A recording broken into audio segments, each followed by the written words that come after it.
प्रदेश प्रवक्ता एडवोकेट प्रमोद कुमार द्विवेदी ने सवाल उठाया है। उन्होंने कहा कि जब जल संकट है तो अन्य जिला कलेक्टर की तरह इंदौर जिला प्रशासन ने सरकारी नलकूपों को चिन्हित करते हुए उनमें से कितने उपयोग में आ रहे हैं। उन्होंने यह भी कहा कि किस किस योजना, मद और निधि में नलकूप खनन हुआ है। मध्य प्रदेश कांग्रेस कमेटी के प्रदेश प्रवक्ता एडवोकेट प्रमोद कुमार द्विवेदी ने सवाल उठाया कि इंदौर नगर में नलकूप खनन विधायक निधि, सांसद निधि व अन्य तरह से बहुत आयात में किया गया है। जिस जगह नलकूप खनन हुआ उसमें मोटर भी डाली गई तो बिजली कनेक्शन भी हुआ। नगर निगम बिजली विभाग को सूची दे चुका है। उन्होंने कहा कि इसके बाद भी सैकड़ों बोरिंग रिकॉर्ड में क्यों नहीं है। कुछ एक बोरिंग सरकारी अधिकारियों की मिलीभगत से कागजों पर ही है। अभी नगर में निगम के द्वारा हर घर नल जल योजना के तहत निगम के विधायक निधि के नलकूप से कनेक्शन दिए जा रहे हैं, जबकि केंद्र सरकार की यह योजना उस जगह के लिए है जहां जल के खातिर नल नहीं है। नर्मदा का जल कनेक्शन जिन जगहों पर है उसके लिए यह योजना नहीं है। पीएचई विभाग द्वारा इस योजना को चलाया जा रहा है, परंतु कुछ एक कॉलोनियों में विधायक निधि व दानदाताओं द्वारा दान में दी गई मोटर आदि से ही इस योजना अंतर्गत काम किया गया है। द्विवेदी ने बताया कि माय दस्तावेज इसका खुलासा लोकायुक्त में शिकायत दर्ज करवा किया जाएगा। द्विवेदी ने सवाल उठाया कि कितने टैंकर आदि वाहन विधायक निधि, सांसद निधि से गांवों में चल रहे हैं। मध्य प्रदेश में जल संकट है। जल संकट को देखते हुए अधिकांश कलेक्टरों के द्वारा आप निजी जल स्रोतों का अधिग्रहण भी किया जा रहा है, परंतु इंदौर में प्रशासनिक अदूरदर्शिता के कारण जल संकट का अभाव उत्पन्न हुआ है। जल संकट कृत्रिम रूप से उत्पन्न हुआ है। सन 2000 से कितने सरकारी बोरिंग हुए हैं, कितने सरकारी बोरिंग वो पर निजी व्यक्तियों के कब्जे हैं, अवैध कब्जे हैं, कितने सरकारी बोरिंगों पर से सरकारी बोरिंग हटा करके निजी व्यक्तियों ने उसका उपयोग और एकाधिकार कर रखा है। नगर निगम के पास इसकी कोई सूची नहीं है कि उसमें कुल कितने सरकारी बोरिंग 2000 से अभी तक हैं।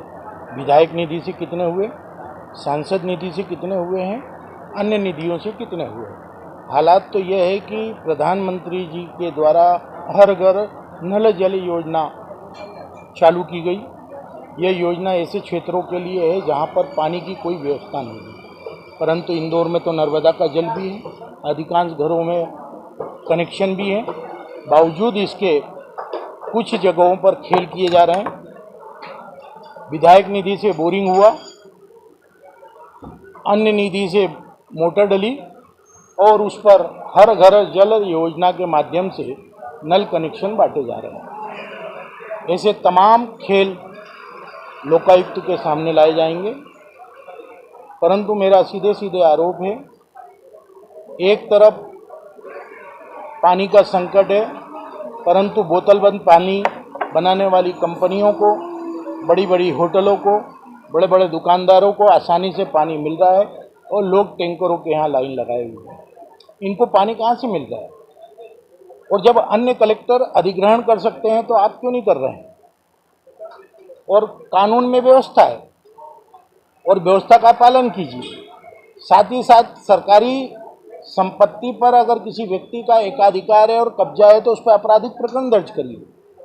और अगर गलत जगह पे बोरिंग हुआ है तो जिस व्यक्ति ने बोरिंग किया है, जिस मद से बोरिंग हुआ है, उसके खिलाफ कार्रवाई की जाए। कुल मिलाकर के इसके अलावा 2023 में या 2013 में 29 गांव नगर निगम में शामिल हो गए। गांव में विधायक निधि से टैंकर चलते हैं, अन्य वाहन चलते हैं। पंचायतों से ये वाहन कहाँ चले गए? छोटा बांगड़दा पंचायत के वाहन कहाँ है? अन्य पंचायतों के वाहन कहाँ है? टैंकर कहाँ है? जल प्रदाय करने वाले वाहन किसने कब्जा ले लिए? उसकी क्या अफरा तफरी हुई? ये जांच के विषय है।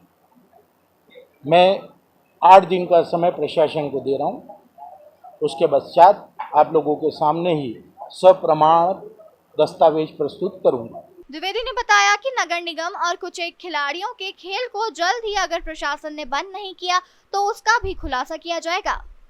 इंदौर से द नेशन टाइम की रिपोर्ट।